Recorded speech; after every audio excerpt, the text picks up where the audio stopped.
Olá, amados. Professora Karina com vocês, com mais uma aula de filosofia. O nosso foco hoje é conversar com vocês sobre o que é atividade filosófica.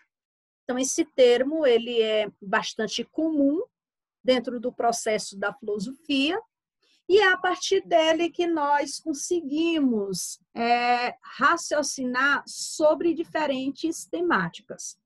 Mas quando essa atividade filosófica ela surgiu? Eis a questão, e é sobre isso que nós vamos conversar nessa aula de hoje, tá certo? A atividade filosófica ela surge a partir do momento que os primeiros teóricos da filosofia fizeram uma avaliação a respeito da física, a respeito do universo, mostrando a diferença entre um conhecimento mítico e um conhecimento racional. Então, a atividade filosófica, ela nasce a partir daí.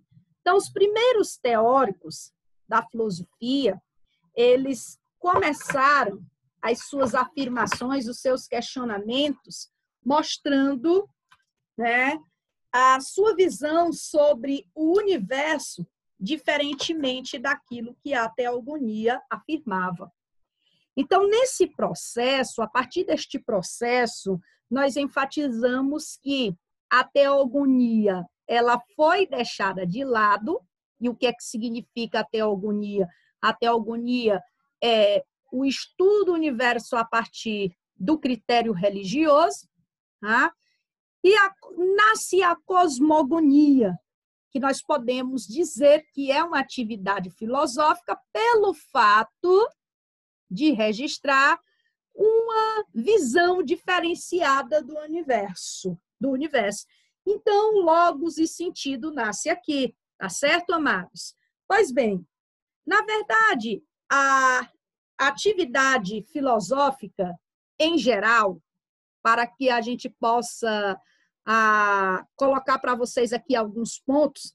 Em geral, quando nós vamos falar de atividade filosófica, aparecem diversas perguntas. E entre essas perguntas, aparecem também as dúvidas. Claro que as perguntas elas surgem a partir das dúvidas que muitos alunos têm a respeito desse processo. Então, a primeira dúvida para os alunos iniciantes nos estudos de filosofia é perguntar o que é filosofia. Então, com base nessa indagação, supõe-se que a compreensão prévia do significado dessa palavra seja o primeiro passo para se percorrerem os itinerários do pensamento filosófico. Então, a partir daí, nós podemos já trabalhar com a atividade filosófica, que é uma atividade voltada para o conhecimento racional. Pois bem, como a primeira providência, o que é que se faz nesses momentos? Que primeira providência nós tomamos em relação a uma pergunta como essa, quando ela surge? Nesses casos, é comum nós recorrermos à etimologia da palavra, isto é, buscar seu significado original. E aí surgem os primeiros filósofos, antes de eu explicar para vocês qual é a origem da palavra filosofia, nascem os primeiros filósofos, entre eles Tales de Mileto, que é o primeiro deles, surge a escola jônica, a escola eleata, mas somente na escola pitagórica é que vai surgir a palavra filosofia. E qual foi o teórico, qual foi o filósofo responsável por criar essa palavra?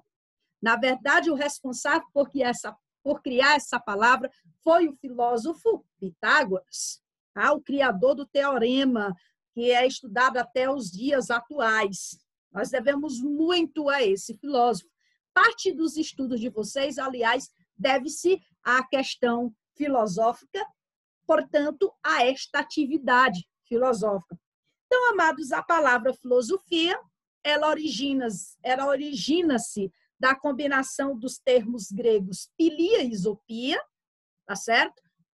Pilia significa amizade, afeição, enquanto que isopia significa saber, significa conhecimento. Portanto, etimologicamente falando, filosofia significa amizade pelo saber, afeição pelo saber ou procura pelo conhecimento. A finalidade da palavra, o significado da palavra é isto aí.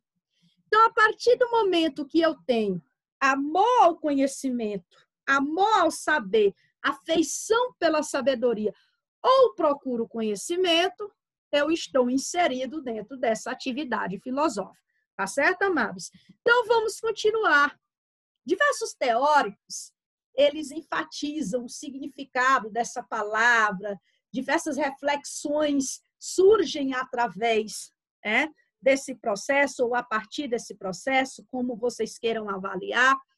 E um deles é o Aurélio Buarque de Holanda. De acordo com esse teórico, que é citado no livro de vocês, o que é a filosofia? Filosofia ela é um conjunto de práticas teóricas acerca do saber, dos seres, do homem, de seu papel com o universo, tá certo? Uma atitude reflexiva, crítica ou especulativa, de elaboração crítica sobre os fundamentos do conhecimento, da lógica, da ética e da estética. Portanto, nós vemos aqui a função do teórico, a visão desse teórico a respeito da filosofia. Então, muitos dos primeiros temas dessa reflexão filosófica permanecem até os dias atuais. Outros foram se transformando durante toda a história. Então, para que nós possamos fazer, ou usar atividade filosófica, é necessário nós percorrermos uma trajetória para que nós possamos entender como foi que se deu esse processo. E nós devemos percorrer essa trajetória da atividade filosófica adotando uma postura crítica. E ao adotar essa postura crítica, eu vou exercitando desde o início o uso da razão de uma forma filosófica. Por quê? Quando eu me incomodo com algo que eu não conheço,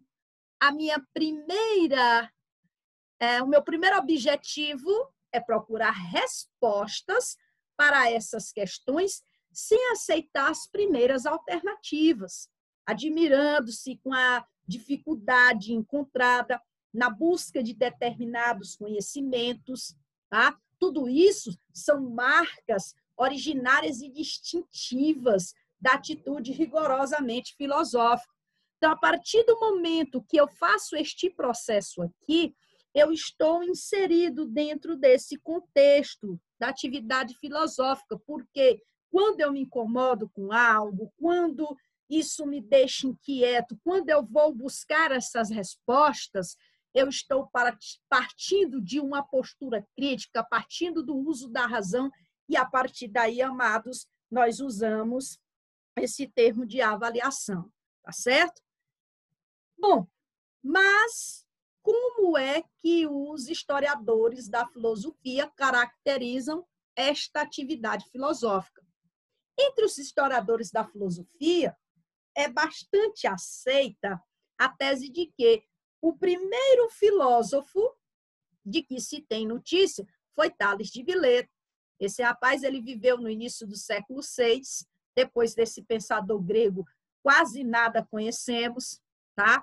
Desse pensador, tudo que nós sabemos dele foi por fontes indiretas, tá certo? Nós sabemos que o seu nome está intimamente relacionado ao surgimento de uma nova forma de entender o mundo na Grécia Antiga, que passou a ser conhecido como cosmologia, o estudo do cosmo através de uma visão racional. Bom, mas antes desse termo cosmologia, o termo que era usado, a explicação que era usada para o estudo do universo era a cosmogonia. E como eu já tinha dito a vocês em outras aulas, o que é que significa cosmogonia? Estudo do universo a partir de teorias religiosas. E é nesse contexto que o filósofo Tales de Mileto, ao ser caracterizado como o primeiro filósofo, o que foi que ele fez?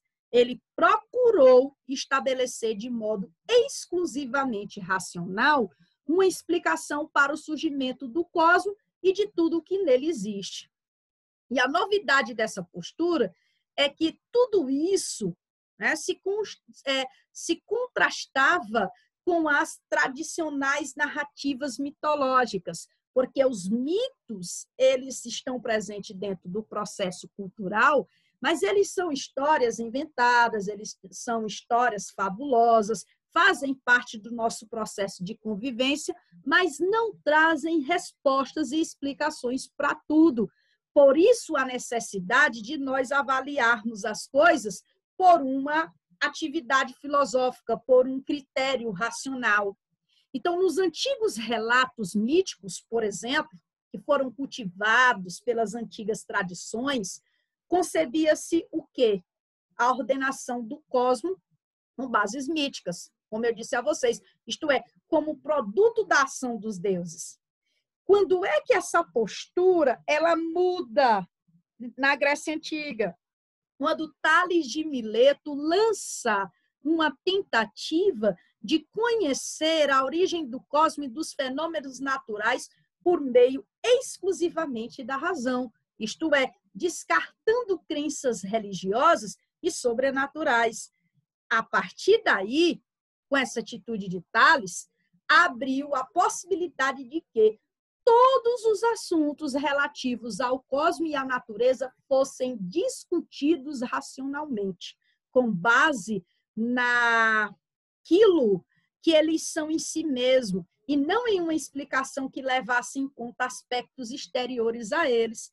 Então, Tales de Mileto, ele abre esta possibilidade, ele se tornou o primeiro filósofo com argumentações diferentemente daquilo que a cosmogonia trazia, a mitologia trazia, tá certo? E como que ele fez isso? Ao olhar para o universo, uma das marcas das frases usadas por Tales é tudo é um. Qual foi a visão dele em relação ao princípio que formou a físis? A água. Tudo é um, tudo é um. O princípio gerador da físis é a água. Portanto, amados, Tales de Mileto, ele é considerado o primeiro filósofo, é a partir dele que nós temos o primeiro conhecimento racional e, portanto, a primeira atitude filosófica. Nós vamos encerrar a nossa aula por aqui, falaremos do período pré-socrático na nossa próxima aula, tá certo? Um abraço em todos!